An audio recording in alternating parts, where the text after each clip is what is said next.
7, Niner, 4, 3, dead. Get in position and wait for my go.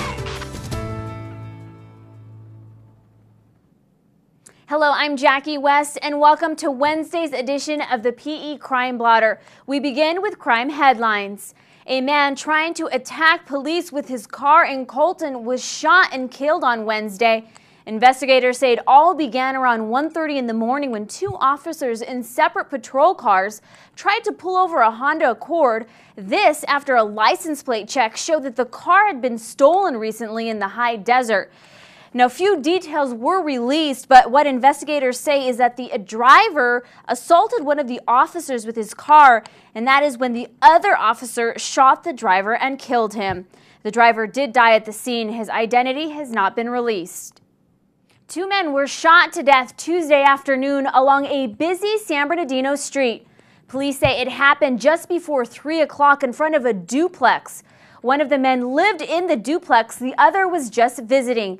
Police are hoping for possible witnesses to come forward with any information they have. The violence raises the city's annual number of homicides to 25. In 2011, there were 30 homicides and 31 homicides in 2010.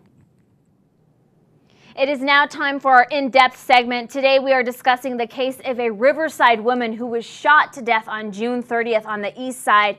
Now today we spoke to her family. Joining me is Brian Rokos. Brian, tell me what you took away from today. Well, what I took away from today is that a huge hole has been left in the family. This is a huge family, lots of cousins and uncles and brothers and sisters, and everyone in the family gravitated toward Ashante Hassan.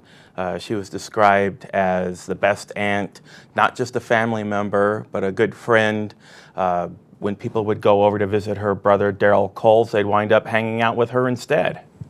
Nobody deserves to be shot in these streets, but she definitely didn't deserve it, you know. And our family and friends are really hurting.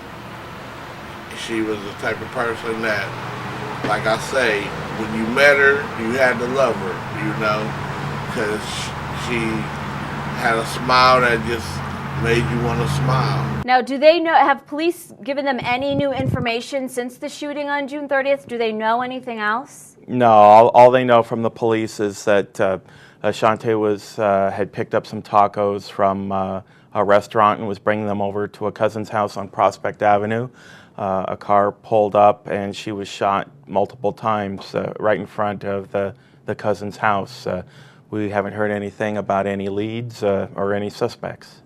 Really, really sad situation. The family obviously really hurting right now, but they spoke about her and how open-hearted she was and just, loved everyone and, really got along with everyone. So I know she's going to be greatly missed. Just a sad, sad situation. The brother said that she could make a pot of noodles smell like a pot of gumbo. And she was a mountain climber. She liked to write poetry, and she would draw out the artist in her cousins, getting them to sing and dance. And it's a terrible tragedy for the family and for the community. Well, thank you for joining us. Please keep us updated on that case. Thank you for joining us. You can always stay up to date on all the latest news on PE.com. That does it for Wednesday's edition of Crime Blotter. We'll see you Thursday.